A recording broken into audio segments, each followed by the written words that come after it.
গাজীপুরের একটি বিষয় আসলে সকলকে অবহিত করা উচিত। কারণ সেখানে এই মুহূর্তে যেটা চলছিল যে সেটা খুবই মানে দুঃখজনক। তারা ঢাকা ময়মনসিংহ রোড অবরোধ করে গার্মেন্টস এর শ্রমিকরা সেখানে কিন্তু আন্দোলন চালায় সকাল থেকেই।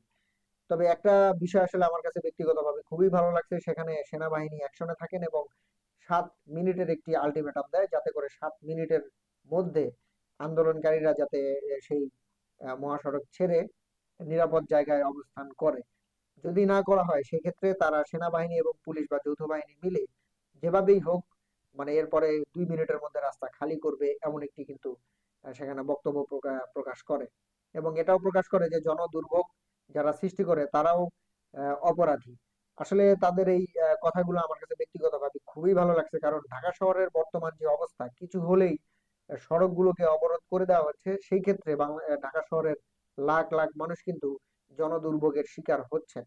তো সরকারের কাছে আমার একটা উদাত্ত আহ্বান থাকবে যে ইদানিং সময়ে যেই সকল আন্দোলনগুলো বাংলাদেশে চলতেছে এবং এভাবে যদি চলতে থাকে তাহলে আমাদের বাংলাদেশের অর্থনৈতিক যেই চাকা সেটা কিন্তু ভেঙে পড়বে। তো সরকারের কাছে আমার উদার আহ্বান থাকবে যে এই আন্দোলন যারা করতেছে তাদেরকে আসলে আইনের আওতায় নিয়ে আসা উচিত। গুটি কয়েক লোক রাস্তায় দাঁড়িয়ে আন্দোলন করবে, সেই সড়ক অবরোধ করে রাখবে, এটা কোনোভাবেই হয় না। আমরা তো আর জিম্মি না, আমাদের সকলেরই অধিকার আছে আহ, নিজেদের স্বাধীনভাবে চলার। কিন্তু যদি এই জনদুর্ভোগ কিছু গুটি কয়েক লোক যদি সৃষ্টি করে তাদেরকে অবশ্যই আইনের আওতায় নিয়ে আসতে হবে এবং সরকারকে এটিও আইন করতে হবে যারা নাকি সড়ক অবরোধ করে আন্দোলন করবে তাদেরকে শাস্তিযোগ্য অপরাধী হিসেবে গ্রহণযোগ্য করা হবে এবং তাদেরকে আইনের আওতায় এনে শাস্তি প্রদান করতে হবে। এই বিষয়টি আমার সরকারের কাছে উদাত্ত আহ্বান থাকবে। কারণ প্রতিদিন আসলে যেইভাবে আন্দোলন চলতেছে, সরকার ক্ষমতায় আসে নাই, বেশি দিন হয় নাই, সেই ক্ষেত্রে 236টি আন্দোলন কিন্তু বাংলাদেশে এই মুহূর্তে হয়ে গেছে। তবে গড় যদি হিসাব করি সেক্ষেত্রে আসলে প্রতিদিন 2টা 3টা করে আন্দোলন পড়ে এরকম অবস্থা বাংলাদেশে।